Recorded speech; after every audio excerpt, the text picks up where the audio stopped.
Political কথা মানুষ বলবে আর আমরা বিভ্রান্তিতে ফেলবে। না না ইউটিউব থেকে না মামা, এটা একজন বললো যে নবগঞ্জের সমস্যা। এই যে এটা ব্যাচও ঠিক আছে, এটা এটা এখন ভাঙা যাবে এই আমটা।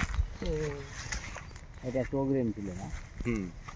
মানে এই গাছ থেকে ওই যে সিজনের আম পাড়িয়েছি, সিজনাল আমের সাথে কিন্তু এই আমটা ছোট ছিল। পাকেনি, এমনিতেই লাল হয়ে গেছে। হলুদ হয়ে গেছে। জি,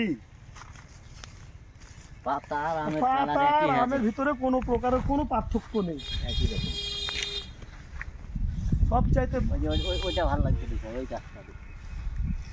আস্তে আস্তে পুরো বাগানটা এরকম হয়ে যাবে। কোনটা ভালো লাগে, কোনটা ভালো লাগে? কিরা পড়ে আছে বলেন তো? খামাখা আপনি কি করে বেড়েছেন আপনি? হ্যাঁ, আপনাকে গতবার থেকে বলছি যে আপনি করে নেন। বাবা আমি আসলে গতবার যদি আসতুন আপনার এখানে, তাহলে আমার বাগানে আমি এই যে যখন কাজ করলেন বাবু ভাইয়ের বাগানটা, আমি মানে হার্ডলি রিকোয়েস্ট করলাম, আপনি